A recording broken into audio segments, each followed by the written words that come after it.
Give me 2. Hey, what's up, everybody? Michael Govier, Mike Virginia here. It's Friday Fantasy Baseball live chat show. We're doing our thing here for you today. We got undervalued trade targets today, possibly. That'll be in the mix. You know us. We don't really get to the topic of the show until about an hour, 25 minutes at least. Right, Mike? No, 100%. Lock that in. That's happening. The live chat's open. We serve at your pleasure, so make sure you get in here, take advantage of it, because we want to do that most. We're here to answer your guys' questions. What's going on with your fantasy baseball teams? I just got out of work, and now this isn't work to me. This is fun. This is a lot of fun, and I love being here. And just like EA all day. What's up, guys? Looking forward to the discussion. You damn right you are. That's putting it mildly. We're all looking forward to it. We're hyped. Mike, it's Friday, and we don't have any afternoon games. No, I prefer Friday games without the Wrigley start time. I just like having a little time to look at my lineups before we get into it on Friday at 6:40. I like that, and today is one of those days. Yeah, I agree with you. It's been a doozy of a week at work for me, and I got some personal stuff going on too. So I was able to get home a little early today, relax, and looking forward to watching some baseball later tonight. That's for sure. Hell yeah. Just like B, Henny, Chad, and Charles here in the live chat. Guys, we have personal lives, we have business lives, we have baseball lives, we have football lives, we have children who are the focus of our lives. We have so many focuses in our lives, and we wear so many hats. But we love them all. That's why we do this thing called life. We're only going to get one shot at it, so you might as well enjoy all of it, even when it doesn't seem like it's going to be that much fun. I see no changes. I see a lot of changes every day. Juan Soto's freaking a lot of people out. We'll talk about him. But is the freak out warranted? Ooh, stay tuned. Thank freaking goodness it's Friday, says Andrew. Hell yeah. I'll lock that in 100%. Pistols in the house. Thank you, Mike and Mike. Yeah, but we're not as lame as Mike and Mike ever. We've never been as lame as Mike Greenberg and Mike Golick were. Sorry. I mean, that's just not the type of show I want to do. So. No, and I think they hate each other now. I think I heard that somewhere. They do. That's right. Yeah, they do. I hope that's not going to be us either. We have no reason to hate each other. Although if we become multimillionaires who do a big-time show across the country, maybe we will grow to hate each other. So. No, I would never hate. That'll be fine, because at least we'll be millionaires. So. Right. Well, I would never hate Michael Govier. Even if I had $1 million, I'd still be doing the show with you, buddy. How about that? If I had $1 million. When I went to college in 1998, after my senior year of high school, that's right, 1998, I was 17, barely 18, and every damn party I went to, they were playing that stupid Bare Naked Ladies song. If I had $1 million, if I had $1 million. I didn't like that song. I like the Bare Naked Ladies. They're Canadian, but I don't like that song. Sorry. Sorry, not sorry, actually. Yeah, for me, they only had really like one good song. So which one's that? The chicken song? Yeah, the chicken song. Yeah, that why that song. Cry about it. Saddlebags. That song was halfway decent. Was that Jim Carrey? I believe it was. Jim, is that you? Well, why don't you cry about it? Oh yes. Saddlebags. Thanks, Jim. Yeah. Jim's here. You guys rule. Thank you for being here. Just like Pistol, you guys are my Mike and Mike. That's right. Now we're talking. Britton is making his way to Hilton Head. So if you're in Hilton Head this weekend, go track down Britton. Say hello. He'll be out there somewhere. I mean, Hilton Head's hot. Yeah, you might find him at a bar somewhere, drinking a couple Miller Lights, watching some baseball, talking to himself. If you find him, just return him back to the Pallazzo podcast, if you would, please. That's putting it mildly. We would love that. Yeah. And if you find a Britton Allen anywhere in the country, just return him to the Pallazzo podcast, courtesy of Mike and Mike. Being reported as just inflammation for Soto, so I'm thankful for that. Chad says, the freak out is always warranted. Sure. Freakouts are warranted. I don't disagree. It is. And if you missed it, Chad and Ben sat down with MLB Pipeline Sam Dykstra on Wednesday. So if you missed the show, it's on our YouTube 24/7. We also have it on the podcast feed. And if you're into Dynasty, if you want to know more about the MLB draft, this show is for you for sure. Sam Dykstra is as locked in as anybody, and MLB Pipeline does pretty good work. Although there are some other places that maybe they do different style of work than MLB Pipeline does, and maybe better, maybe not. I'll leave that to the viewer and the listener and the viewer to decide, Mike. But we're really glad that Sam came on, and he's got a great head of hair, and he seems like a really nice guy. I have not checked out that show yet. I was live with you guys for maybe 2 or 3 minutes. I haven't gotten a chance to watch all of it though, but I'm definitely interested. Definitely will be checking it out later today for sure. Well, obviously, everybody knows that. That's a guarantee. So on today's show, we're going to talk about, undervalued trade targets. Dormammu, I've come to bargain. Yeah, if you remember that Doctor Strange movie where he says this like 80 times in a row. And Dormammu, I've come to he bargain. dies like 58 times, or I don't know how many times he actually dies. That's what we're doing. We're here to bargain. So we're going to hopefully find you guys some undervalued trade targets. We do have a list. It's already there. But here it is. First question in the live chat is underway. You've popped the cherry. Pistol, who, by the way, Pistol has like 8,000 followers on Twitter. He's a bigger deal than both of us. I did not know that. Hey, Pistol, if you want to give your boys Mike and Mike a shout out and tell people to come over here and like and subscribe to the Pallazzo Podcast YouTube channel and follow us on Twitter. Always looking for a plug, so help us out, man. That'd be great. Yeah, well, that was not shameless, and we don't care. We don't have shame here. That's the best part. Live shame-free, folks. That's right. Drop Mullins. Okay, first off, if Mullins is still on your team, yeah, that's a mistake. Agreed. Agreed? 1,000,000%. He does not need to be rostered anywhere. I actually had this conundrum. I never drafted him. I'm not a fan, but I ended up getting him in the first pitch Arizona, which, by the way, the dates have been announced for this year's first pitch, which is October 31st through November 3rd. And I'll be out there again this year because I've been there every year since 2021. I love being out there. Never know if Mike might make his debut. You never know. Mike Virginia. The people are clamoring for Mike Virginia in Arizona. I am so bummed that I didn't get to go last year and if you guys haven't checked that out, I believe that's also on our Pallazzo Podcast YouTube channel as well. I was so bummed that I didn't get to go last year, and this year I'm locking it in. Michael Govier, hit me with Don't do that to yourself. You got a lot going on in your life. You don't know that you could do that. I would love for you to be there, but don't lock it in. Don't commit yourself when you can't guarantee it. Let me do this. I'm going to do everything that I possibly can to make it to first pitch Arizona. There we go. Okay. Rightfully so here too, because it's obviously a great event. And for those of you guys who don't know, make sure you guys check that out. I've never been, but I've heard great things. But it's a great way to connect with a lot of sharp people in the industry for fantasy baseball, talk baseball, whatever it may be. It's a good time. It's not just a boring thing where people just sit there and talk stats all day. It's a good way to meet some folks. But truth be told, I've actually never even met Michael Govier in person before. I've only known him via the web. So I got to get out there and enjoy a couple of daddy sodas with my boy Britton and Michael Govier. So that is true. And that's well said, Mike. There you go. I knew. Yeah. Just adjust it a little bit. So slight adjustment there. Still wants to be there. There's no doubt about it. But yeah, so I never have Cedric Mullins. And I ended up somehow I got him in the auction at First Pitch Arizona, which I did live. They have a 12-team auction there. They do every year for real. And I finally got in on that for the first time this year. Mm-hmm. And somehow I ended up with, this is in November too. So this is way early, right? I mean, I got Tyler Glasnow for $1. Ooh, wow. That's awesome. Okay. It was either, I'll have to double check. It was either $1 or my last $7. It was my final selection. So nobody was thinking about Glasnow for some reason, and that's a steal of a lifetime this season. Hell yeah.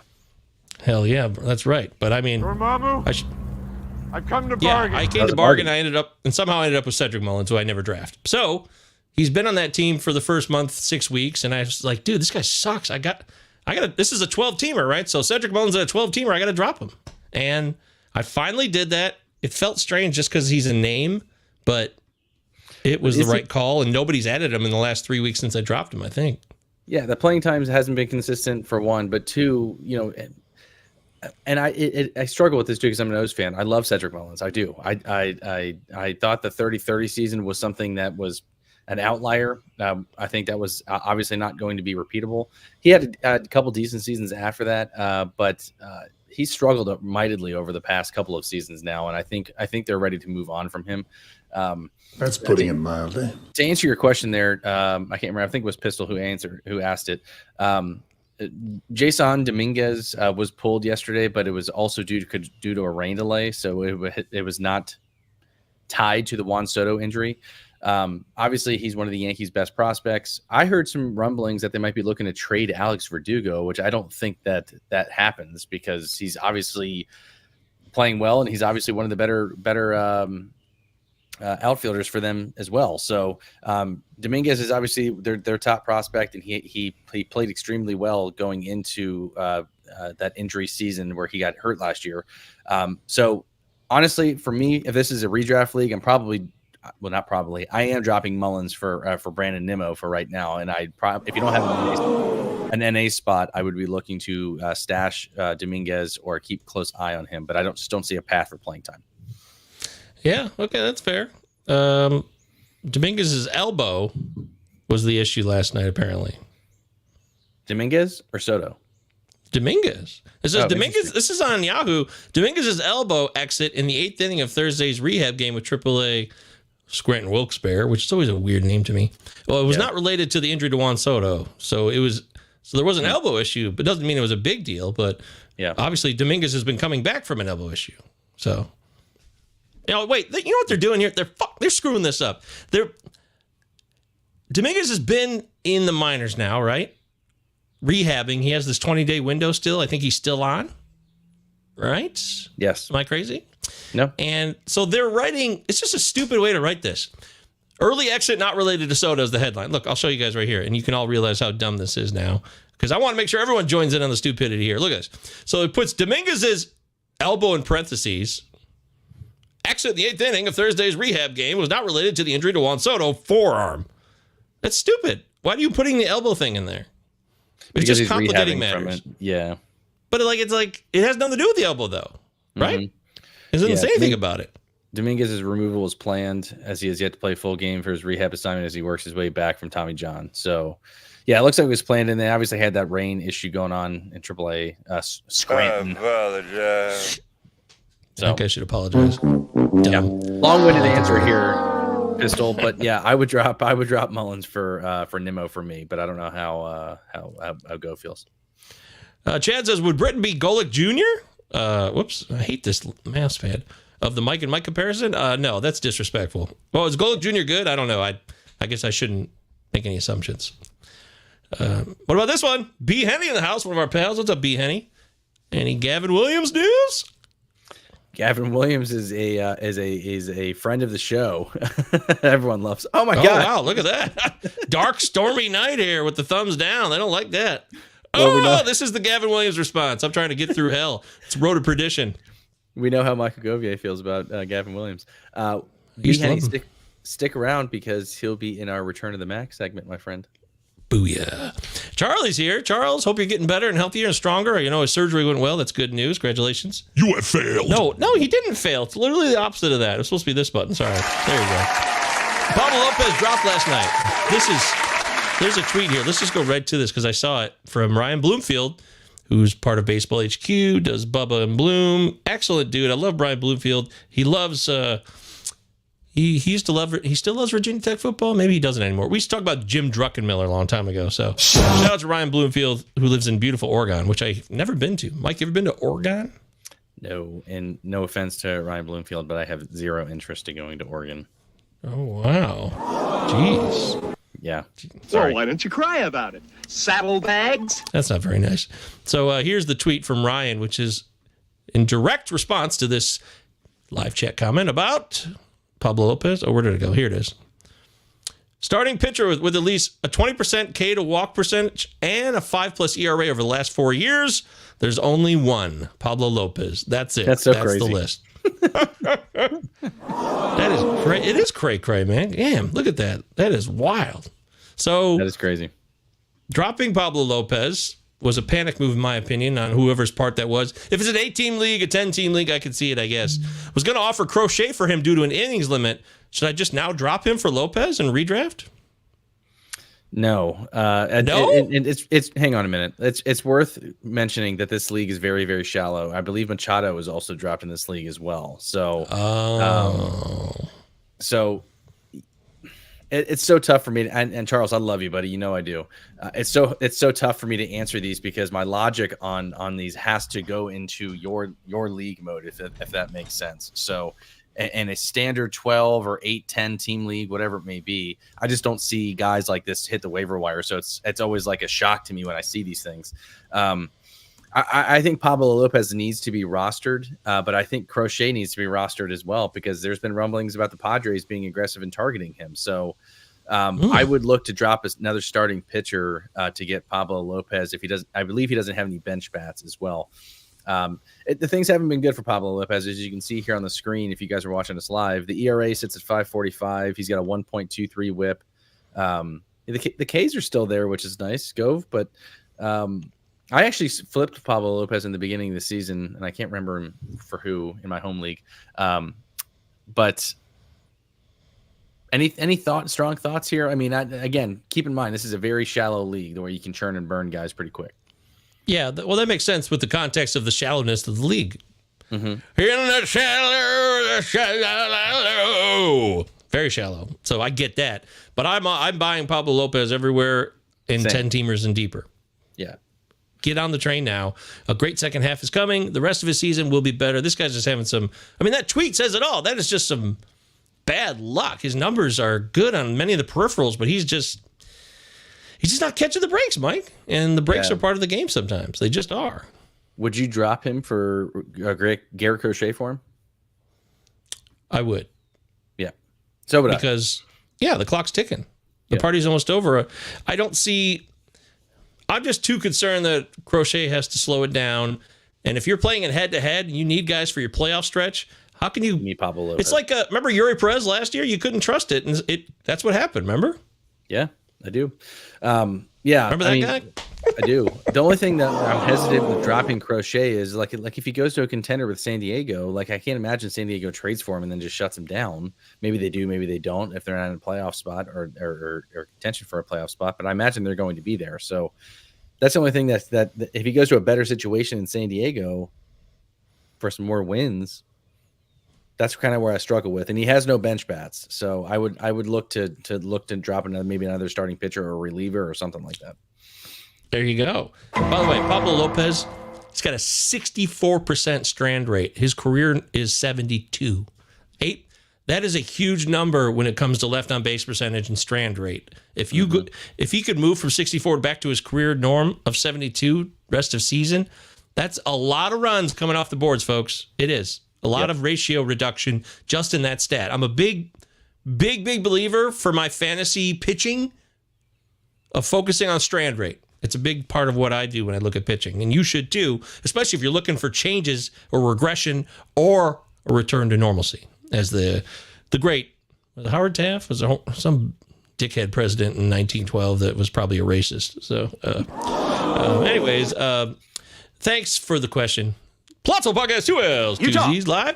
Mike Virginia, Mike Govier, MJ Govier _ Mike VA. And there was you guys are talking to each other. This is Charles. Anyone else you could drop a Crochet is good. Too good to drop. There you go. You guys are helping each other out. See, this is what you get here. B. Henny's tickling my fancy. I got my eyes on Justin Henry Malloy, my boy. You put Milloy, just for the record, it's Malloy, like Lawyer Malloy. Remember Lawyer Malloy? So, but that's okay. I'll forgive you, B. Henny. It's my guy who hit his first career home run, which was his first hit the other day against the Rangers.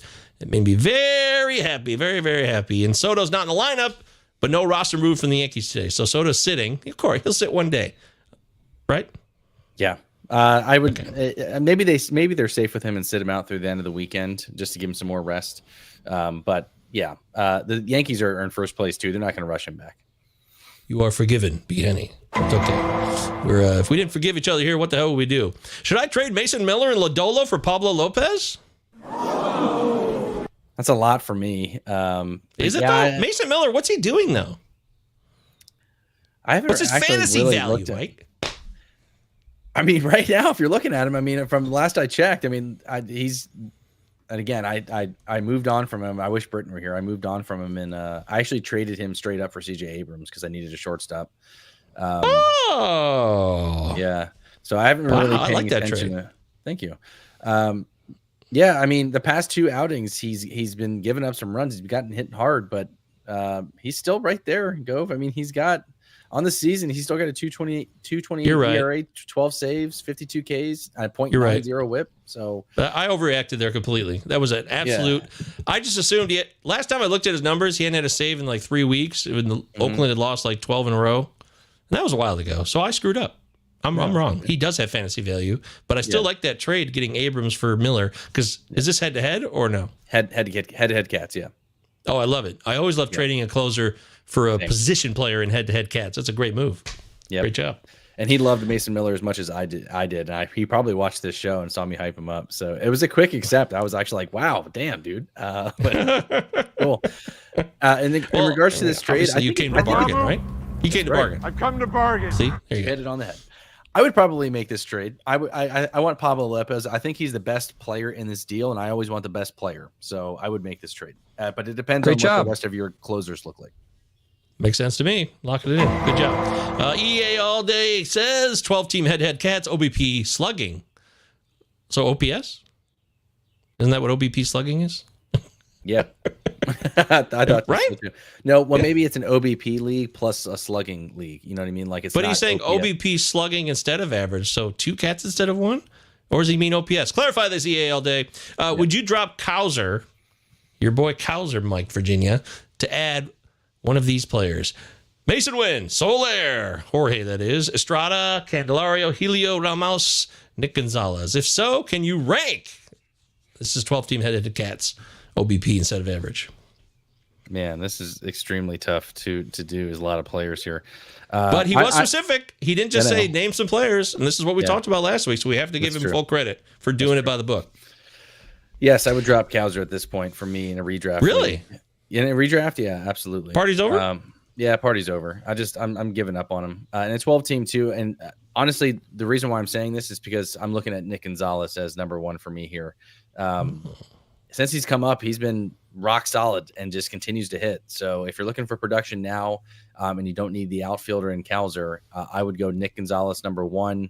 I actually like Mason Wynn too. After I talked shit about him a couple weeks ago, great job, starting to heat up. So Nick Gonzalez and Wynn are the top 2 on my list, and Candelario is a third. But I don't know if you feel any way here.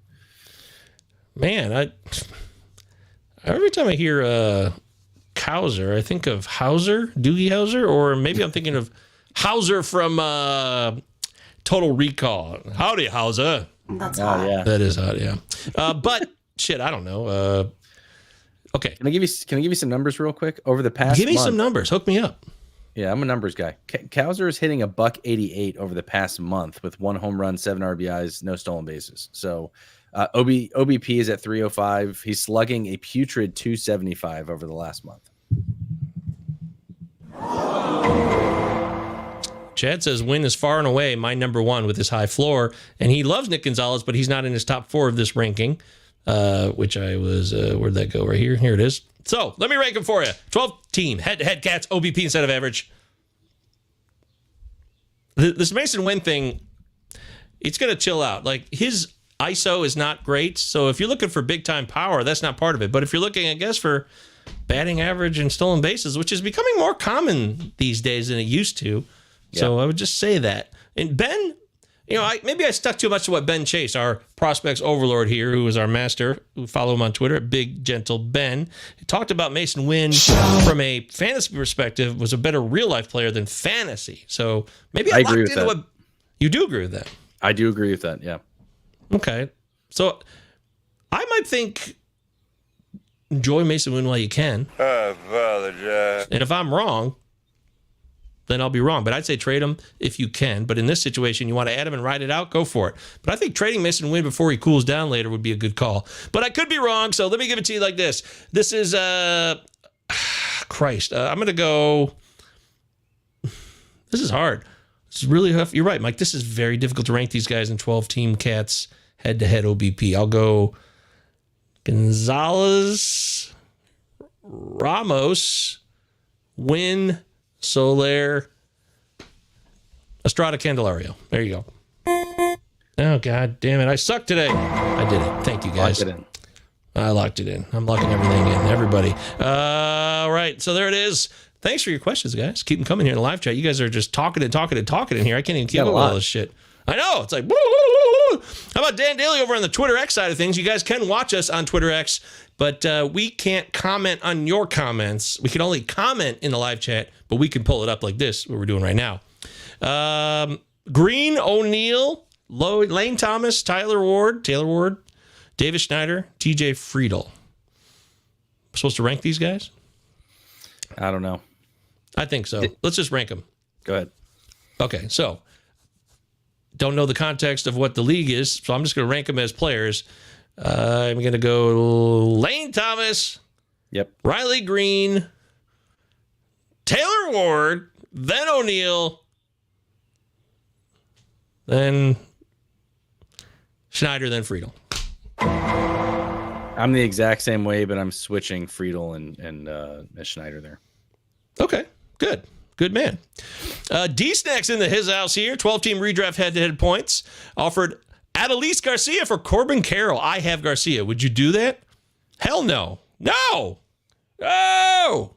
I tell you what, if I was the other guy in your league who had Corbin Carroll, I'm smashing accept there. Great job. I know this is exactly what we talked about last week. Corbin Carroll had himself a great game yesterday. I hope he has another good one as well. And if you own Corbin Carroll, sell that motherfucker, man. Get him out of your lineups. Find somebody else. Go get Adelise Garcia. That'd be a great trade. That's right. I mean, it's just not going to change, man. It's the same as it ever was. And you want me to change? Fuck you! That's Corbin Carroll because his shoulder can't get any better. So don't do this. Please don't do this. Don't do this to yourself. You're a good person. You deserve better than this. No. D-Snacks, you don't want to get in business with Corbin Carroll at this point in the season. I'll be shocked if I'm wrong. I really will. I'm going to stand behind that. No. Don't do it. Don't do it. He offered to me. I didn't accept. Okay. Do not accept. Do not accept. Oh, Yale Day. How are we feeling about Bueller? Bueller. Still worth a roster spot in 12 team? Not many great pitchers on the wire, but could use the spot for a bench bat or to stash Holiday. I know. Is stash Holiday in 12 team, by the way? I don't think he's going to be up before the All-Star break. I think they're going to let him get a lot of seasoning down in AAA and not rush him back. So I wouldn't be looking to stash Holiday, but if you need a bench bat, I'd be interested to see who else is out there. But if there's not many great pitchers on the waiver wire, I know Britton has some strong thoughts on Walker Bueller. Me personally, I'm not giving up on him. The team context, obviously, with Los Angeles is great. He's still trying to figure some things out. I'm probably still holding on Walker Bueller. I know that hasn't been great for him. 1-3 record, 4.82 ERA. The whip is astronomically bad, and he's not really missing a lot of bats. So I'm still holding Walker Bueller in hopes that he figures it out. If anything, I'd be looking to trade him. Same thing like Carroll after he's had like a good start. Maybe look to flip him for somebody else. But I can't straight drop Walker Bueller. Yeah, well, it's hard to do that. And this is a guy who's an elite talent. He's 29 now. I mean, life is passing him by. That's crazy. You talk about what Ferris Bueller said, if you don't stop and look around once in a while, you might miss life. And Walker Bueller's life is flying by now as he ages into his 30s, which is, wow, this is pretty wild. No. Looking under the hood here real quick, his FIP is worse than his ERA. His Sierra is much better than his, well, not much better, but definitely below 4 compared to his 4. Actually, his Sierra's a run lower. That's a telltale sign right there. And his strand rate, though, is higher than his career norm at 78 versus 76. So this is a confusing case. If you go solely on Sierra, then Walker Bueller's a guy you want to stick around and hang with. But so if you put the Sierra and the team context together, I think that's enough to maybe say, don't bail on Bueller, hang tough. Yeah, especially in 12 team leagues. Yeah, for sure. And Pistol Beast says, great info, everyone. Yeah, we're all geniuses. What can we say here? On the Pallazzo Podcast, 2 L's, Utah. 2 Z's. Give me 2. Do you see a bounce back, says B. Henny, for Taj Bradley against the O's? You ready for that Taj Bradley bounce? Oh, no. Mike says immediate shake of the head. No. Well, he got rocked against us the last time that he pitched, so I don't see this getting any better for him a couple weeks later. So no, I don't think that's going to happen. And the O's are hot, so I don't. Your boy Rhino Hearn hit a home run off our boy Yimi Garcia yesterday. Sure, but yeah, did he blow the save or just a home run? No, he didn't. He almost did. It was a 4-run lead, and I think they got 3 off him or 2 off him. I can't remember. Wow, that's good news. Yeah. Taj Bradley's interesting for me just because of the fact that I like the K potential. The team hasn't been very good, but I think you got to hold Taj Bradley. But depending on what you're looking like the rest of the week, this week in terms of, again, the context of your league is important here, but I'd probably be looking to avoid Taj Bradley today against the O's, and I'm not being a homer, I promise you. I'm just going off of what we saw from him last time. Chad Green's pitching pretty well for Toronto. Just saying. Yep. Something to think about if you're looking to maybe blow up your spot on Yimi. You know, a long time ago, we had a league back in like 2016, and there was this big conspiracy, and we called it Yimi Gate, you know, Watergate, all that shit, everything gate. And it was related to Yimi Garcia. He must have been a rookie back then or something. Marlon? He was so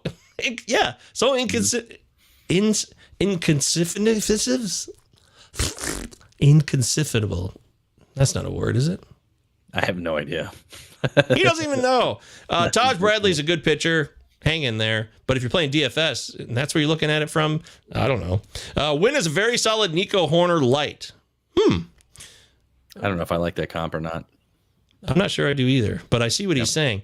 Jonathan India or Nolan Gorman, head-to-head points, -1 for Ks. Uh-oh. Ooh, actually changes things a little bit. It does. Because Gorman strikes out a lot. Can you bring up his player page real quick, Gov? The category is, by the way, Alex Trebek and Pat Sajak. They both have K's in their name. Is that a coincidence that they're both game show hosts? Sajak, Trebek. Strange, very strange. Look at that K percentage. 34% K percentage for Mr. Nolan Gorman. No. I love Nolan Gorman, but I mean, yeah, he could crank the ball. That one is long gone. But he strikes out a lot. He's at 15 dongs now. He has absolutely exploded. It's just he had 7 dongs like 2 weeks ago. I know. He's been killing it. And shout out to Michael Govier, who called this, too, as a buy low on Nolan Gorman. It's so funny what people latch onto and don't latch onto. I keep hearing this nonstop. I've been tweeted at, hey, Gorman, Govier. I'm like, yeah, there's other things I've said, too, that I'm more interested in. I was definitely excited about Nolan Gorman, so I'm not trying to minimize that, but it's just funny what people latch onto, you know? That's all. I'm latching onto that, baby. You're the Nolan Gorman poster boy now. Great, forever. That's fine. Yeah. I'll live with it. And the average is left to be desired. Whatever, motherfucker! I don't like the. He's got a high walk rate though, which is nice, I guess, for Gorman, or a decent walk rate. I still, this is hard for me, Gove. I'm still going Nolan Gorman here just because of how hot he's been. It's impossible to drop him right now. And Jonathan India is not bad. I just prefer Gorman. I don't trust Jonathan India's foot. I mean, he's been playing through it all year. It's just, it hasn't ruined his season, but I still think the power is a problem for India with that foot. So yeah. I'm going Gorman. The -1 Ks thing is something I would have to be, we would need the equation up here, but it certainly throws a wrench in things with Nolan Gorman because the Ks are a problem with him. Yeah.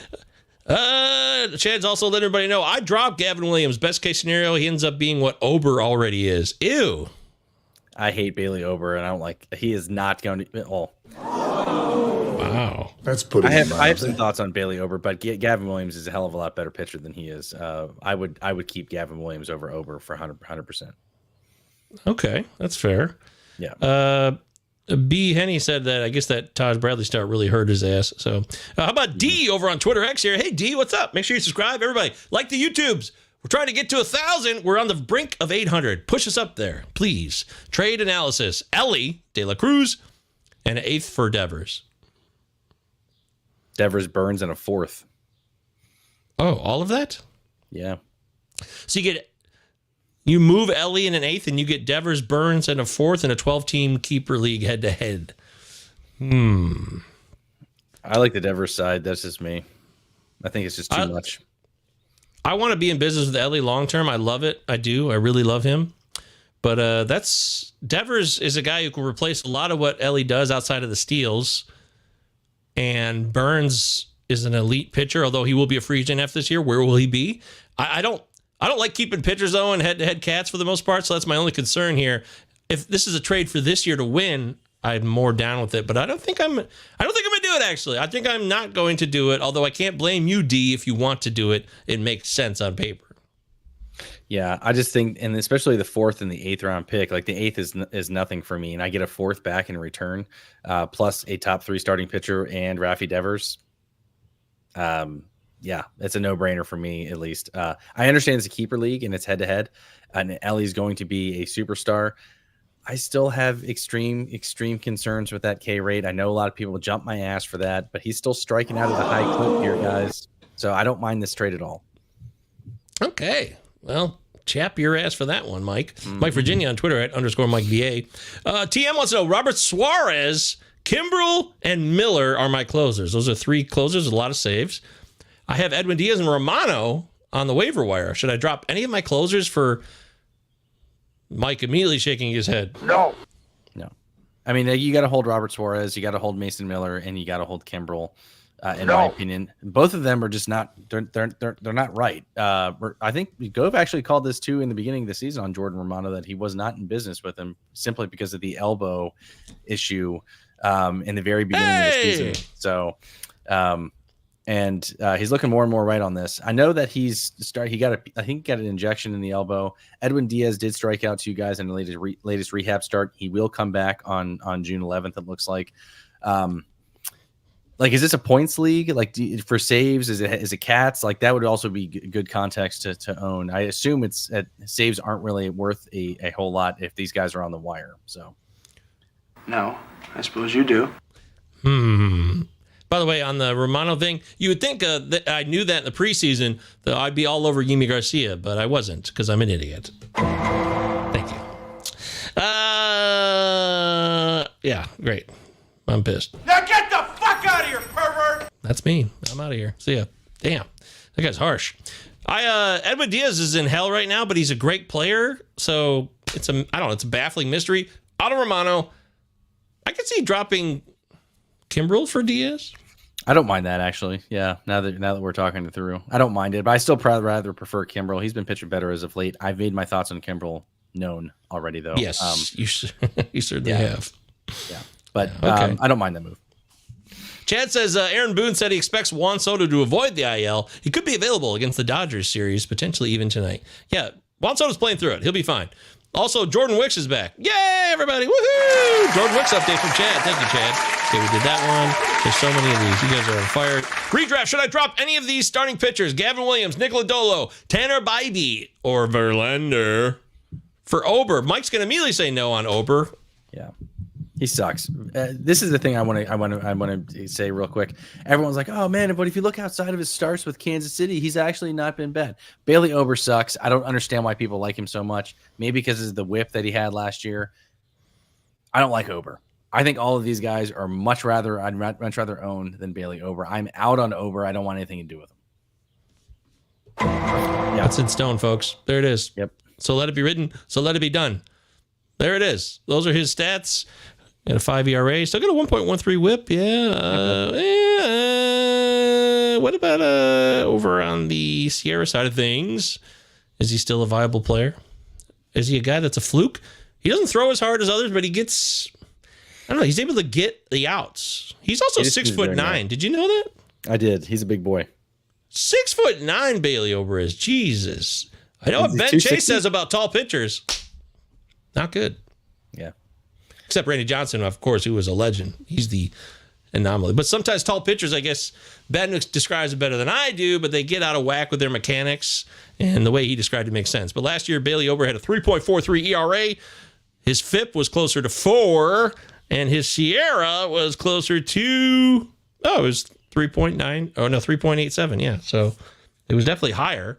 And the Sierra's at just under 4 right now for his current ERA, which is at a run higher. So his Sierra's almost a run lower. I know we like that with some pitchers. Again, also his strand rate, Mike, 67% for Ober. Career norm, 75.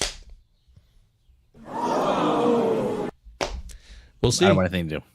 I don't want anything. You're still out. That's fine. Yeah, I respect you for staying true to yourself on that one. I think going back to the final point on this one. Are you dropping any of these guys for him? I'd drop Gavin Williams for Ober. I would. Okay. Because I need somebody now. Yeah, I was gonna say he's hurt, so I get that, but he should be back mid to late June. So, and I can't trust that he'll be good. Right? Yeah, I don't know what the hell to expect from him. I really don't. But these other guys, no way. Lodolo, Bybee, Verlander, no, I'm not dropping those guys. That is just not happening. So, Pistol saying, great show. Hey, thanks, Pistol Pete, the man of so many followers. You have twice the followers of, well, not twice, but close. You have a lot of followers on Twitter. Make sure you guys follow. Pisto's a great follow on Twitter. He's a good guy. He's a really good dude. He's my friend. He's Mike's too. He's everybody's friend. Right, Pete? Thanks, buddy. Always supporting every show we do here. Bobby Miller pitching tonight. Is this his last rehab start? Bobby Miller. Really? Bobby's back? Another thing that I get a lot of questions on is Bobby Miller, whether or not they should hold him or not. And yes, the answer to that is yes. Yeah, I mean, what are your thoughts on Bobby Miller rest of the season there, Govier? Well, he says they have some diminished velocity last week in the second minor league start at single A Rancho Cucamonga. You gotta love Rancho Cucamonga, don't you? But the Dodgers aren't concerned. He's 25. This guy throws gas, and if his shoulder's a problem, I'd be concerned. But pitching being the state of things this year with injuries, I'd want Bobby Miller if he's good to go. If the Dodgers roll him out there and they're not worried about his health, then you'd want to be in business with Bobby Miller. I would. Yeah, I want him on my team. Yeah, that makes sense. Yep. Oh, Dave's here. What's up, buddy? Hey, Dave. Grade the trade. This is my pal, Dave. Good to see you, dude. What's up, man? I got Vlad and Albies for Soto before the potential injury. Did he get Soto? Yeah, he gave up Soto. Okay. Oh, he gave up for him. Okay. I see it. Okay, I got it. Just me personally, I'm out on Vlad. I know that he's been playing better as of late. I want the best player in the deal, and it's Soto for me. So this is not a bad trade. It's not terrible. I just prefer the Soto side. He's a top 5 player for me. Yeah. Okay. Yeah, we haven't really talked about Vlad a ton on the show, have we? No, but can you bring up his? I don't know if you're able to. He's actually playing better this year, but the power hasn't been there over the past couple of seasons. I'd be interested to know what his launch angle is compared to the previous seasons. Yeah, that was something that was a concern of him. He's just pounding the ball into the ground. That's what he does. He loves to pound the ground, pound sand. Yeah. That's Vladdy's go-to move. Let's take a look. Ground ball percentage. Oh, yeah, it's gotten even higher than last year. Now he's at 52%. Last year he was at 46%. So his ground ball percentage has gone up by 6%, but his launch angle has gone down by 5 degrees. Last year it was 10.5. Now on average it's 5.9. Yeah, I just don't. Which I guess is not good. But he hits the hell out of the ball. Like, he hits the ball hard. And his expected batting average is 305, which is great. You know, he's got a great hard hit percentage. He just doesn't get the ball in the air enough. That's it. Classic Eric Hosmer. So Vladimir Guerrero Jr. is Eric Hosmer, right? No, not that bad.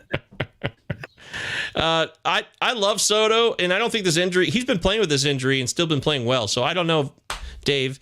Chad says Vlad gets traded and improves that launch angle. Mm-hmm. How do we know if he's going to improve that launch angle, though? Oh, B. Henny says, Rancho's my city. Shit, yeah, B. Henny. I didn't know you were a Rancho Cucamonga guy. Hell yeah, that's awesome. MP31, what are your thoughts on Nolan Jones? Held on to him all this time. Oh, Mike. Yeah, Mike's trying to head for the hills right now. Give him a chance when he returns, or should I have dropped him already? Well, it's not that Nolan Jones sucks. It's just that he's hurt. Yeah. Well, it's worth noting that he wasn't playing well before his injury as well. So maybe the injury had something to do with it. Who knows? Of course it did. The fact that Coors is getting a little hotter out there and he plays in Colorado, hit the Coors button. Coors. I would be, if you've held him this long, I'd be looking to ride with him from here on out, but it depends on who else is out on the wire. Yeah, that makes sense.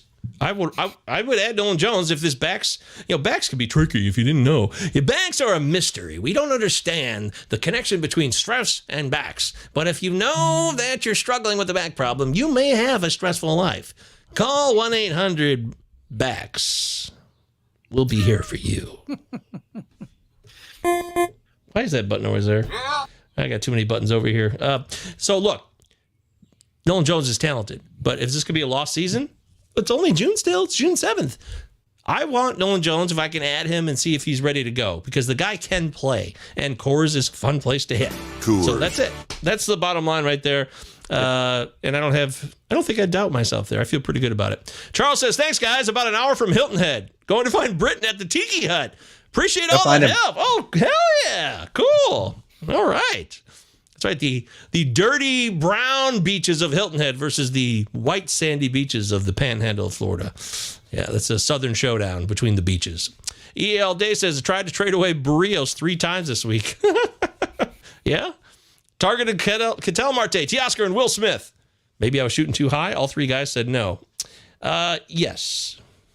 I don't think those are bad shots, though. Like, shoot or shoot, right? So, like, I would obviously shoot higher than lower. Oh, shoot or shoot. Yeah. So if one of these guys accepted it, I would have said that's a slam dunk for you. But I'd keep plugging. I suppose you do. I'd keep plugging it away at some trade offers around this type of player, if you will, for Barrios, and try to get rid of him for something like this, like a Ketel or Teoscar or Will Smith, and hopes that somebody accepts. EA all day. Maybe you package Barrios with maybe a bench bat or a guy that's hot, like maybe Mason Wynn or something along those lines to sweeten the pot a little bit. I don't know. I'd make that deal. Okay. Andrew says Nolan Jones has been really good in the minors this week. I would have thought he'd be activated by now. So there you go. That's what I'm talking about. See, Andrew knows his stuff. Yeah. Ryan Jeffers makes a lot of sense. Oh, I don't know. You guys are having... This chat has become so evolved that there's so many side combos now, we can't even keep track of it all. Dave says, thanks, guys. Appreciate the feedback. Also, Nico Horner is trash. All right, Dave, we'll go ahead and lock in on that one. I still think there's a good season coming from him. It's not over. No, same. Yeah. Brian Wu, love him on my Dynasty League, and his 107 ERA is not sustainable. Shall I dangle him? Oh, the old dangle. Yeah, you want to do a little dangle of the Wu? If you're dangling your Wu, what are you really doing? You heard it here first, folks.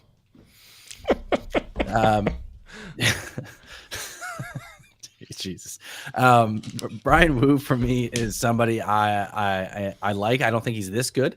But Andrew, if you are able to address a need and you have strong starting pitching without Brian Wu, then yeah, dangle away, baby. See what you can get for him, but shoot high. See if somebody is willing to buy this production from him. 3-0, 107 ERA, 0.53 WHIP. The K percentage is obviously is something left to be desired. He doesn't get a lot of swinging strikes. So I don't know, Gov. Here's my thing with this, right? Is with the current state of starting pitching with all the injuries that we've gone down, it seems like having a solid SP on your team and collecting those guys is obviously something that I'd be looking to do. But if you're able to address maybe like another categorical need, like maybe a hitter or something like that, would you be looking to do this? Or does Brian Wu hold a lot more weight with the current state of starting pitching right now? You know, he was delayed because of the elbow issue, right? Yeah. It wasn't serious, but it was delayed. I think it was the elbow off the top of my head. And here he is. He's really good. He was talented last year. He showed promise. This guy can pitch. I don't have any doubts about that, Mike. And look at the walk. I mean, he's not walking anybody. This is great. That's why his whip's so low. I mean, that, of course, that's unrealistic, right? I get that too, but this is also a good pitcher. But I can't blame him if you really want to. We're talking redraft. That's a different story. This is Dynasty. So I would hold on to him. Okay, sorry. Okay, I missed that part. Yeah. I would hold on to him. Yeah, that changes things. I apologize, Andrew. I didn't see the Dynasty part. Actually, wait. I would actually try to move Wu in Dynasty for a really good bat. That's what I would do. That's what I prefer to do most of the time, depending, again, on what the rest of my pitching staff looks like. Yeah, I was just getting ready to say that, right? Like, for me, and again, for me, just with how starting pitching is, and if it's a Dynasty format, I'd be looking to hold Wu, but noting that he won't be this good. But again, like I said, depends on context. If your SPs are shit, then I'd be looking to hold Wu. Oh, if your SPs are shit, I feel for you. I've had the shits. It's not great. I admit that freely. Here we go. Now we're talking. This is my guy. Yainer Diaz or Francisco Alvarez rest of the season. Right now is Yainer Diaz's season. He homered in 3 straight games. He's fine. 4? 3? 3. 4? 7? 50? It seems like a lot. I mean, the guy's on fire right now, and he was well overdue. He played well last year. He was a big bonus surprise at the catcher position. And he had 24 home runs last season. Yainer Diaz did. Francisco Alvarez, we know what he can do. I'm going to go with Diaz for now. I like the roster better in terms of production opportunities across the board versus the Mets roster. And Diaz can hit for a better average than Alvarez can. I was just getting ready to say that he stole my talking point. I don't like the batting average I don't like the batting average with Francisco Alvarez. I think he's the NL version of Cal Raleigh, to be honest with you. good power bat, good hitter, but he's going to bat sub 200. And I prefer Diaz in that team context with Houston as well. So homering 3 straight, I think he's starting to pick it up. I'd make that deal. That makes sense to me. That's a good call. I love it. Good call here. Yainer Diaz is a guy I had on my home team, which is a 14-team head-to-head Cats League. And he just sat there all season not doing much, and I never dropped him. I could have had Ryan Jeffers too, but I had Ryan Jeffers in so many leagues I didn't want to step out. I wanted have a little roster diversification. And that's where roster diversification can burn you. It can be beneficial if you make mistakes, but if you're really well focused and researched and have your ducks in a row and you know what you're doing in a season, it can pay off to have the same guy in a lot of leagues. But that's the game. That's the game we play, baby. That's the way it goes, right? Okay, this live chat will not end. We had a whole show sheet here. We're almost an hour in. And what do you want to do, Mike? What do we do now? Well, I want to make a couple announcements if I could really quick. Please. Should I call this leading off or business time? I should fire up the business time music. Let's fire up the business time music just so it feels like a regular show that we do here on the Pallazzo podcast. And make sure you're following Mike at _Mike VA. He's a great follow. Mike is locked in on fantasy baseball 24 hours a day, 7 days a week, just like me, MJ Govier on Twitter. Everybody, all the Pallazzo podcast, Galaxy of Stars, they're crushing it for everybody. So thanks for being here. And we really appreciate your time and energy as music kicks in. Business time. This could be a new record. 51 minutes and 17 seconds. All right, Mike, take it away. Real quick, I am joining Blake Meyer from Fantasy Pro /Pitcher List on Tuesday, 7:15 Eastern Time on the Fake Baseball podcast. Make sure you guys give them a follow at Fake Baseball. I'll be joining him and excuse me, at 7:15 Eastern on Tuesday. So make sure you guys check that out. And I don't know if you got my reference in the show sheet here, Gove, but the Pallazzo podcast and the Triple Play Fantasy Boys, make sure you guys give them a follow as well. We're going to team up to make some sort of mega person. That's a little movie quote for you guys. Anybody in the live chat, if you can figure out what movie that's from, I'll give you great kudos there. We are teaming up and doing a show together this Wednesday, 9 p.m. Eastern, or next Wednesday, I should say. Myself, Michael Govier, anybody else from the Pallazzo crew that is willing and able to join us that time, we'll be joining D. Mendy and the Triple Play Fantasy guys. Make sure you guys check that out. Mark your calendars. It'll be a fun time. I also want to go on record and say that I reached out to the Adam Jones podcast of my Baltimore Orioles to see if he'd be interested in coming on as a guest. So TBD on that. That'd be really, really cool if he was able to come on. Wow. That would be badass. Remember him?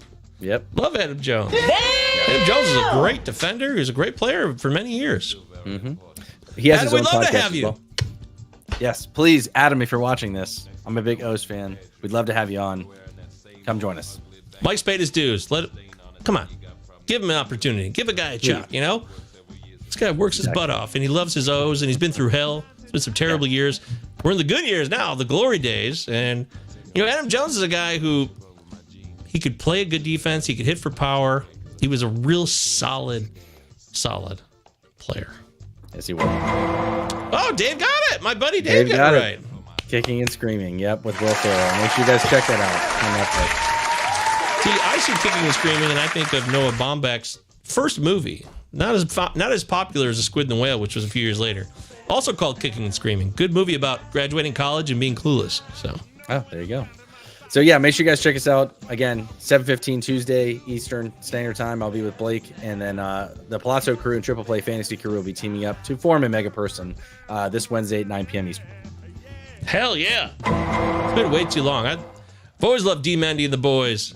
Those are my guys, you know, Doc and D. Mendy and Art and Marty. Those guys are awesome. And I loved connecting with those guys when I first got in the business, and I've had nothing but love for them ever since. So it's been too long. So this is why having Mike here is great. You know, Mike's like, hey, let's do things. And I'm like, yeah, you're right. That's a good idea. So all hail Mike Virginia at _Mike VA on Twitter. Please follow him.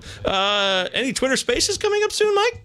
Yeah, and I apologize. That's another thing I wanted to bring up as well. Obviously, some of you apologize? May. I feel like I always apologize. May is bleeding into June a little bit, but I promise you guys, lock it in, Gove. Monday morning, Mike VA Notes makes its triumphant return. It's been a couple weeks with that. And we will be doing a Twitter Spaces next Thursday as well. So you get, listen to this, ready? There's the little thumbs up bubble right next to your head. We get 4 straight days of Mike Virginia. You can check me out on Tuesday. You can check me out on Wednesday. You get Thursday Twitter Spaces, and you get the Friday Big Show, plus the Sunday Waiver Wire Show. So I'm going to be a busy MFer next week. And we love it. I'm kicking it into third gear here, man. I'm gonna keep it going here for you guys. So make sure you guys check out all that stuff. And one more thing I want to say real quick. For those of you guys who are new here and haven't checked out the YouTube channel, make sure you guys go do that and look at all the videos, like and subscribe. We're trying to get to 1,000. Please help us out. Please. That's it for me. Beautiful job. Outstanding work, Mike. We're all lucky to have Mike Virginia here. Make sure you guys follow him and tell him how lucky you feel that he is a part of things here. I think it was Ben over here. Ben's coming at me. I'm going to catch you in our Pallazzo Podcast Invitational League, Govier. Oh, yeah? Well, speaking of business, let's take a look because we haven't looked at the Pallazzo Podcast Invitational lately. Let's check the overall standings. Remember, the Pallazzo Podcast Invitational is run on the NFBC website, and we had 5 individual leagues, I think, this year, and then the overall, which is cool because you can try to win your own league and then try to win the overall as well. It's a little bonus. And we have 75 teams this year, I think. Is that right? Do you remember? Yeah, I'm looking at it right now, 75. Wow, and okay, here we go. Let's bring up those just subbed. Sorry, I wasn't before. ELD, you've been here for a while. You just subbed? Hey, if you've been here for a while and you have not subscribed to the YouTube, please just click the subscribe button. Please. I'm not mad at you. Yeah, I'm not mad at you, ELD. It's okay. But thank you for being honest. In fact, I prefer your honesty. Thank you. And now you're going to set the examples for others here. Come on. We love you. So Sarah Sanchez is number 1 right now in Pallazzo Podcast Invitational overall. Look at that. I had to convince her to do it, and then she signs up. Now she's kicking butt. So I'm in 4th overall. That's great news for me. I'll take that. Which has been a big return because I've been terrible in this thing for a long time. I've been terrible at my own event for a while.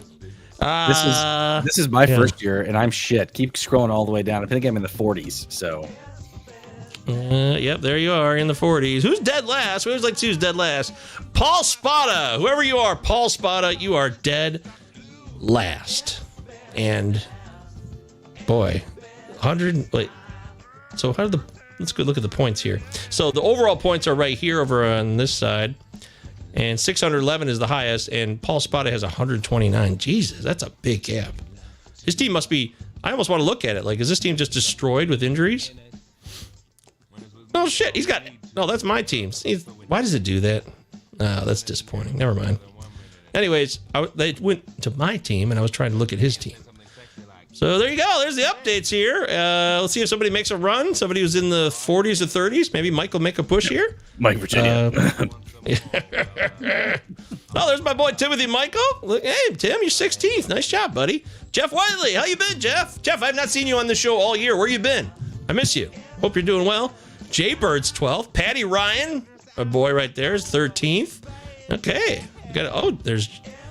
All right, Ryan Ireland, former overall champion of this event. So that's where we stand on this date, Friday, June 7th, the Pallazzo Podcast Invitational, which only costs $50 to play each year. Next year, we hope to have you play if you didn't play, and let's grow that thing even further. Let's crack 100 next season, right?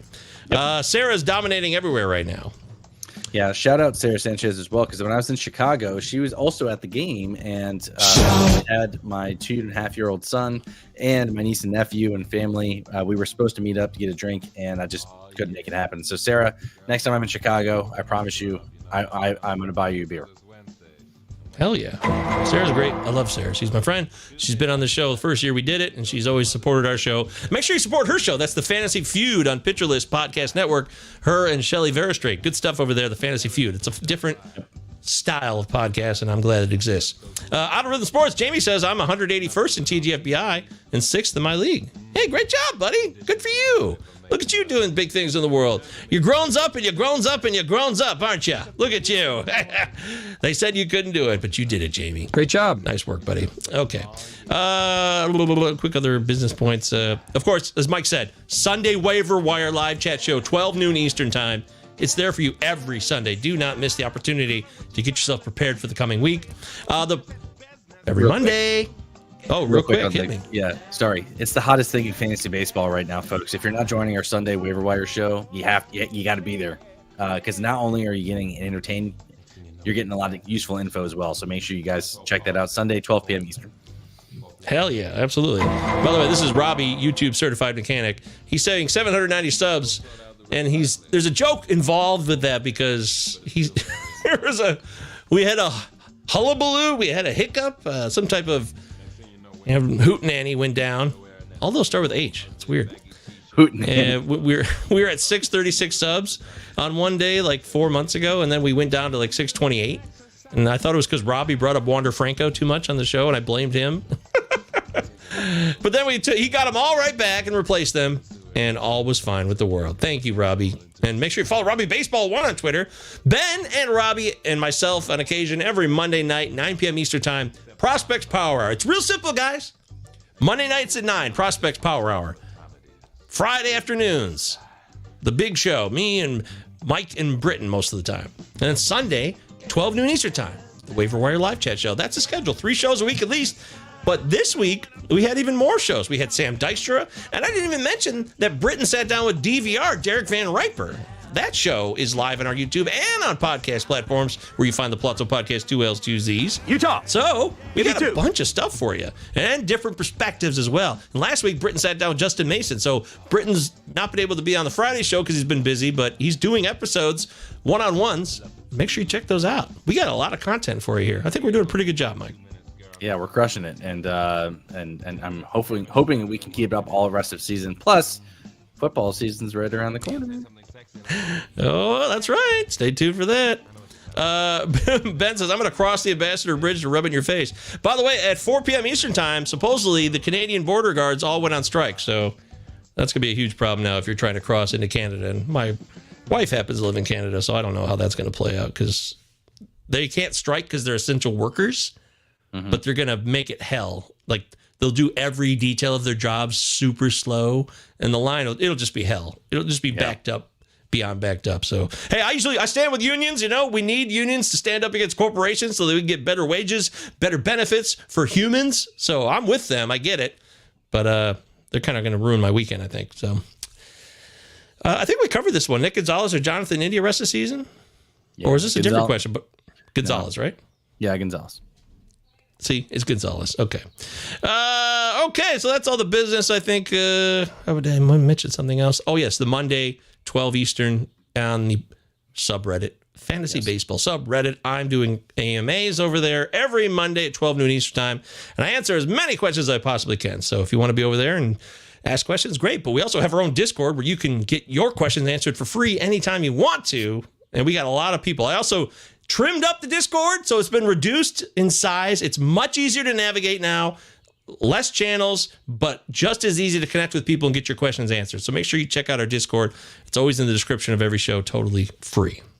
Does that sound about right, Mike? Boom, lock it in, baby. There it is. Okay, so Jesus, I got to go by 5. I got to be out by 5. So I've only got about 15 minutes left because I got to do. I got a client. I can't really blow off clients, but. What do you want to do here? Where do you want to go? We labeled the show. Let's go to the bargain.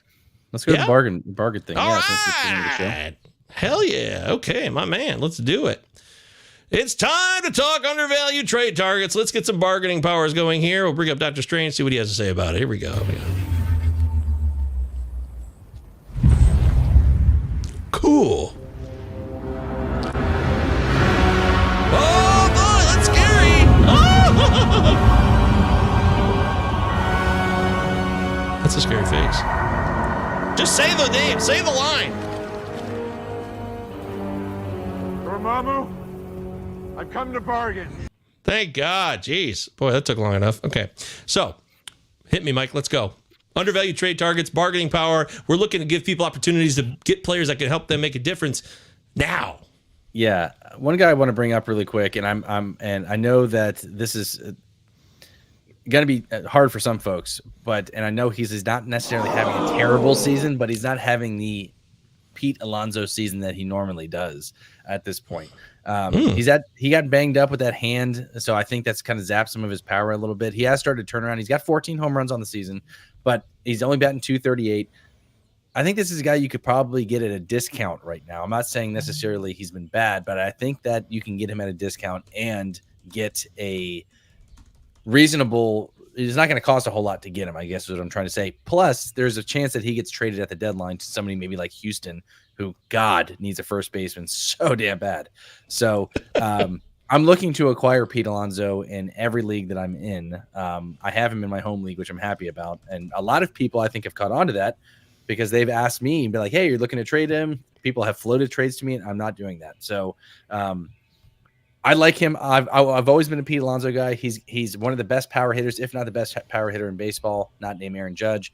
I like him a lot, especially if his situation improves and he goes to a contender. I don't know, man. I mean, he's got 14 dongs now, and he's starting to heat up. Yep. It could be too late. Yeah, it's closing a little bit, but I still think you can get a discount on him. That's why I put him in here. Great call. Pete being we have not talked about Alonso on this show like hardly at all this year. I don't think. It feels like we haven't anyways. No. Pete being a real trade candidate makes his value a wild card. I'd make that deal. I think his power is not a wild card. Very stable. Free agent year too, right? So yes. Yep. It's good stuff. Chad says, one more news is on a TBD date. Me and Govier will be doing a sit down to talk mental health and surviving the grind of fantasy sports. That's right. It's going to be awesome. I look forward to that. We always talk openly about everything on the show. Nothing's off limits. No one is better than anybody else, except, of course, it's obvious that Pete Alonso is not better than Aaron Judge. That is obvious. But that's not a fair comparison either. Nor is he better than me. I just want to make that clear. Wow, that's shocking news. Would you trade Logan Webb for Pete Alonso, Mike? In a vacuum, yes. But it would depend, like we always say, on the rest of team context. Yeah, that's fair. Great job. Okay. All right. Let me give you somebody here. I think you guys should consider targeting Jose Miranda. Now, this is I'm looking at some undervalued guys, right? And Jose Miranda is a guy that was left for dead, was terrible last year, and people are like, oh, he was going to be a good prospect who could do some things. But this year, he's given opportunity, and he's back. I'm telling you, Jose Miranda is a guy that can give you some average. He can hit for an average. He can. In fact, he could be a 300 hitter. He's not at 300 right now, but he could be. He has that ability. He's got some pop, and he's playing regularly now. And if it might start to get too late, but we're still at a point where you could add him now, as people don't quite see him as a guy that is going to make a big difference in a lot of leagues. I don't hear a ton of talk about Jose Miranda at all. I did tweet in the preseason I thought Jose Miranda would be back this year because this is how it works. There's somebody tweeted earlier on that place called Twitter. I think it was related to Zach Waxman was given props. I've noticed this, by the way. Zach Waxman, shout out to Zach, Draft Champions Podcast. Zach's a good dude. Zach also gets a lot of shit because he speaks his mind and he doesn't give a fuck. And sometimes he thinks he's really funny when he's not always funny. And people are like, that's not funny and you're mean. But Zach's a cool dude. He is. He's always been a cool dude. But he was giving props now. This is kind of like a reversal of what a lot of people know Zach to be as a troll. He's given Frank Stample of CBS, the CBS Fantasy Baseball Today podcast. Shout out to all those guys over there. Chris Powers, who's been on the show, was on the show opening day. But Zach's giving props to Frank and giving him credit for Mason Wynn and some post-hype sleepers. And somebody on that thread, Mike, tweeted about, they commented. And they said, you know, I've been looking at picking up guys who are coming off disappointing seasons where people have emotional ties to them and they've been burned because they're going to bounce back maybe more often than not. And I totally agree with the comment from whoever that was in the thread. And that's Jose Miranda. Yeah. And well, where would you be looking to target him at? Like what, in like 14, 12 team, 14 deeper? Like where we I would go up to 12 team. I would. Okay. In fact, I have him on my 12 team OC online championship on NFBC. I added him and I've been playing him. But that's the limit. You're right. 12 team and deeper. Yes. Jose Miranda. It's a solid guy. This is solid. We're talking corner infield. If you need help, this is a guy who could give you some pop and hit for average, and he's not going anywhere now. He's kind of part of the routine. He's an everyday player, and I don't see that going away as long as he's producing, and he can produce. This guy had a lot of heat behind him as a prospect, so make sure you know that. Go Tigers. Yeah, go Tigers too, except when he plays the Tigers, I want him to suck. So, all right, give me another one, Mike. Hit me. I put some bigger names in here, and looking at the show sheet, it looks like you have some guys that are kind of on the waiver wire. I'm interested to hear your take on this one here, because obviously it's been a really, really, really rough season for him. But Randy Arozarena of Tampa Bay. Oh boy. Hang on a minute, right? Because we've seen him, we've seen him produce before, right? I don't think he's going to be this bad. There's no way in hell. He might be this year's Trey Turner. We keep saying that though. I know. And we still have, it's like you said earlier, it's only June. Realistically, though, I mean, this is a guy that you drafted in the top 50 picks. You could get him for basically nothing right now and take him off somebody's hands. I know the batting average is terrible, but he's still got 8 home runs and 7 stolen bases. And here's the thing: if you can get him for a reasonable price, this is a guy that can make a difference on your fantasy teams. He's so bad. And I love this guy. I love Randy. He's been my keeper of my 14-team head-to-head Cats Home League for the last 4 years. And you know what it was? He came in too bulked up this year. Remember those bulked up preseason photos? Maybe that's what it is. He was too ripped, out of control. He couldn't move. He should have took a note from Giancarlo Stanton, who bulked down and has been better now. A little more flexibility because he's still a strong guy already. Yeah. Welcome to hell, man. I don't know. This is I know it's this tough. is a hell situation. I know it's tough, but if you can flip somebody who is, maybe like a Garrett Crochet form or somebody like that, where you don't think is going to need to see the innings, or maybe like a Mason Miller type or something along those lines. I don't know. I think this is an intriguing buy low candidate here because he's not going to cost a whole lot. He's the AL version of Corbin Carroll. That's fair. Arozarena is a guy who's not hurt, though. He really don't know anything that's an injury. This is just hell on earth. Yep. So he's he'll get it together eventually. But I mean, it's June now. This has been if you drafted Randy Arozarena, which everybody drafted Randy Arozarena, that's a no-brainer. That's putting it mildly. And he's crushed you now for 2 months. 2 months. That sucks. Can I make a quick comment on him too? Please. The reason why I brought him and I put him on the show sheet is because I was looking to acquire him in my home league, and there's a guy that owns him, and he's just been sitting on the bench. He never uses him. He made this comment to me about 2 years ago. He's been in my league forever now, in my home league, and he actually said, "Mike, I don't care what the trade offer is. You could offer me anybody. I'm not accepting any trades from you," as a troll move. So he doesn't trade a whole lot to begin with anyways, and he doesn't make a whole lot of moves on the waiver wire, but he just refuses to trade. So I tried to get Randy Arozarena for him for a couple. I can't remember who I offered it to him, but he just won't accept it. So Trash, garbage. Yeah, well, you want to acquire Randy Arozarena and then do what? What are you gonna do then? Hopes that he figures it out, and if he does, it's a guy that I got virtually for nothing. Oh man, that sucks. Poor Randy Arozarena. I love him. I'm locking in. I love Randy. I do. But why do you need to wreck this company? Because it's wreckable, all right? Yeah, well, that's Randy Arozarena. He's wrecking everything. Castellanos, old age or just slow start? Seems like it could pay off in the second half of the season. I am completely in agreement with you here. This is just how it goes. He's rock solid. Yeah, you got to go Nick Castellanos. It's a great offense. It's a great team. I want all the Castellanos now. He totally fits the profile of, yes, go get Castellanos if someone's willing to finally dump him. But I feel like a lot of people already would have made that move. But if he's available and you can get Castellanos, go get him now. Do not delay. Act now. Call now. Nick Castellanos is awaiting your phone call. Call 1-800, whatever the hell it is. Nick Castellanos is a guy who's had some bad luck in his life, but he's feeling better now. He's going to be a difference maker on your squads. I know it. I just know it, Mike. I know this guy can hit still. This is a guy who's on a great team, and I want the context. I want it all. I want it all. And when he's hot, he's hot. So I think no doubt that he'll turn it around. That team's just too good. He'll start hitting. Hitting's contagious, and he'll be there in the end. So I like that call. No doubt about it.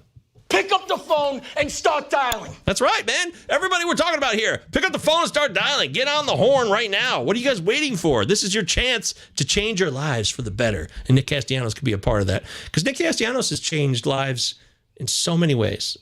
For example, he changed this guy's life forever. I pride myself and think of myself as a man of faith. As there's a drive in a deep left field by Castellanos, it will be a home run.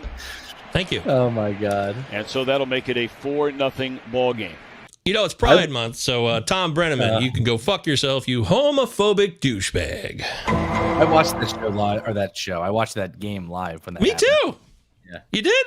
Yep. Yeah, I remember tuning in because I had heard about it because they were like in a rain delay or something, and the game was still going on, and that's why he's talking about it the same day of the game that's happening. It's bizarre. It's like the Will Smith slap. It's just these bizarre live moments. Crazy. Weirdo. Yeah. Poor guy. Ben says, I want to see the entire soundboard for Govier. Well, that would take... Maybe we'll do a whole show where I'll just hit every button I have, and no one will talk. And you guys see if you can make sense of it. Chad's letting us know that the Rays DFA'd Harold Ramirez. Yeah, I liked Harold. I know no one cares, but I just want to say a little prayer for Harold. I liked him. He's a guy who hit 300 last year. He's useful, but it probably means that I think Taylor Walls is going to get some more action from what I gather. So be careful who you roster. Going back to my Miranda point here, Chad says that Vientos versus Miranda. Vientos is the guy, but again, keep a grip on the leash because that's what MP3 wanted to know. Vientos or Miranda. Though I offered up Jose Miranda, Mike, I prefer Vientos. Yeah, same. I'm with that 100%. He's playing well. He's hot right now. He's hitting. And if you picked him up in the last week or the week prior, you're sitting pretty right now with the guy who's about to, by the way, we didn't talk about it. Fish and Chips London. We got the Mets heading over to London for the 2-game set this weekend, taking on the Phillies and our boy Castellanos, right? Yep, absolutely. Is it Mets Phillies? Am I crazy? Yes, that's right. It's Mets Phillies. Okay. All right, give me another player, Mike. Hit me. Another guy I want to talk about, and I brought him up in preseason, was Ceddanne Rafaela, who, again, the batting average is not great, but he's a guy that offers a little bit of pop, a little bit of speed. His spot in the lineup obviously sucks, batting ninth. But, again, I think as he starts to figure out big league pitching a little bit more, he's looking more and more comfortable at the plate. The underlying metrics are not great either, but again, I like guys who offer me power and speed combos. So, and speaking of Frank Stanfield, they'll bring up the sock and the shoe, right? So, the fact that you're able to get both of those things from a guy who qualifies to both at shortstop and outfield, that's a guy that I want, especially in dynasty formats as well. So, one other guy I want to bring up really quick, actually two guys, Hunter Brown of the Astros, who has pitched well over the past 2 weeks. He's pitched well over the past 2 weeks. He has my attention. I'm not looking to add him quite yet, but I'm in. I am. Okay. Just want to say I am. Yeah. And then I put this in here because I had him in another spot of the show sheet because I wanted to make sure we talked about him. So I wrote myself a little note. Jesse Winker won't fucking die, people. That's right. Yes. He's stealing bases now too. Like he's got 6 stolen bases over the past 2 weeks. Like the dude's running. He's got no home runs over the past 2 weeks, but he's got 7 RBIs. He's got a lot of hits. He's scoring runs and he's stealing bases. So, like, damn right. Jesse Winker will not go away. So, if you're looking for a cheap outfield bat who's giving you the power will be there at some point as well. He's just in a little bit of a power slump or a power adage. If he's stealing bases like this, like, I mean, here's a guy that again has some real value. And we talked about Jesse Winker probably what a month or two ago, Gov. Govier was all in on him, and I couldn't get in, and now I'm looking at him like, God damn it, I might have to jump in on Jesse Winker.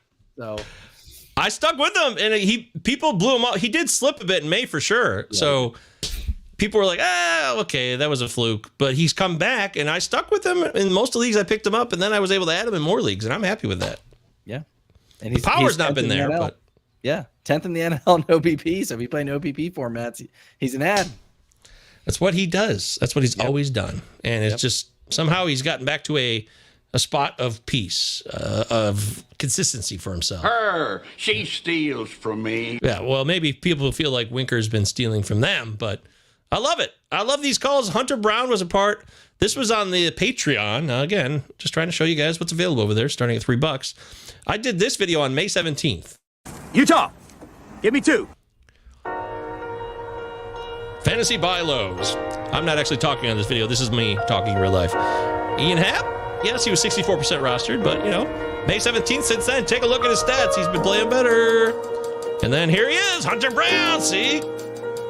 Buy low, May 17th. Got some good stuff for there. Plus, we got this sweet music underneath. And then, of course, the one I get too much credit for, Nolan Gorman. So there you go. It's 5 o'clock. I don't want the show to end. We're having so much fun. I hear you, man. But you know what? If you guys want more of our stuff, and this show sheet will just have to go on to next week. So make sure you guys check it out next week. So we already do the homework. We already did a lot of our work. I mean, let me just say that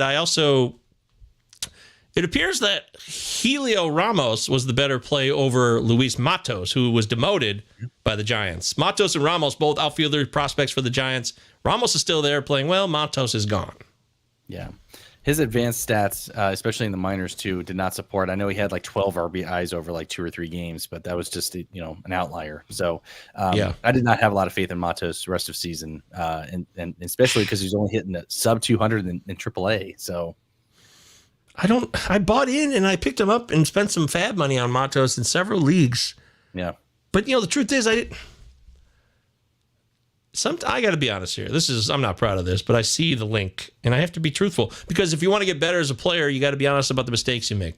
And frankly, I'd heard somebody I respect talk about Matos like he was going to be an elite player. And I was like, oh, well, I would trust this guy. He's a smart guy.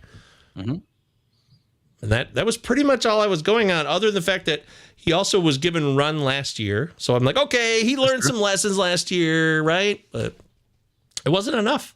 The foundation of the analysis on that pickup was weak. And, I was also rushing it because, FAAB, sometimes I get rushed. I don't give myself enough time. I need to slow down and spend more time on Sundays than I already do. And even on Saturday, too, because we're talking end of week FAAB and then middle of the week FAABs. I need to spend more time if I'm going to be a good player. I'm going to be a great player. And that's just something I got to be honest about. There you go. Lock it in. And for those of you guys who are watching, who are new to fantasy baseball, this is what it takes to continue to be consistently good at fantasy baseball is not only understanding that, but also making mental notes and saying, hey, this is what I need to do when I'm evaluating a player that's coming up off a waiver wire or a trade, whatever it may be. You got to do your homework. Yep. Oh, I'd love to stay and talk forever, but I have to go. A client is waiting on me. I'm here to serve people in need, and you guys can understand that. We gave you a good hour, 22 minutes, Nothing wrong with that. Right. And we gave you the live chat, got a big chunk of the show, as it always does, because that matters to us here.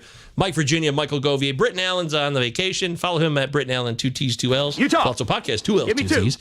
Mike Virginia at _Mike VA, MJ Govier. Big Gentle Ben, Benjamin Chase. Robbie Baseball 1, and of course Sam Wershing. He's still around. He's busy. I've been communicating with Sam, and he's out there at Sam FBB1. He's a great dude. Make sure you follow him. And I guess that'll do it, Mike. I hope you have a wonderful weekend. I hope we all have a wonderful weekend, and I hope that baseball is fun again this weekend. And if it isn't, who do we blame? Pete Alonso.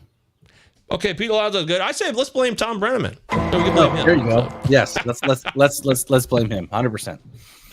Wherever that helpless man. That's right.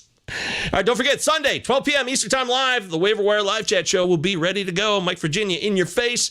Until then, we're heading over to the Discord. We're on Twitter. You can find us anywhere still, and you can comment on this video, and we will answer.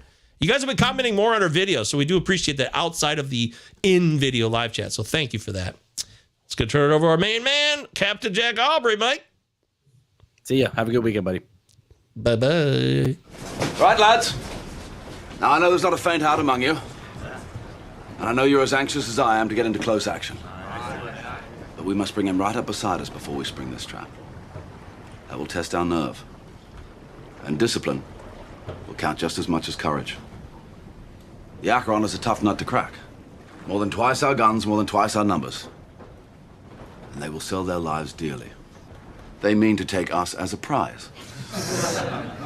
And we are worth more to them undamaged. Their greed will be their downfall.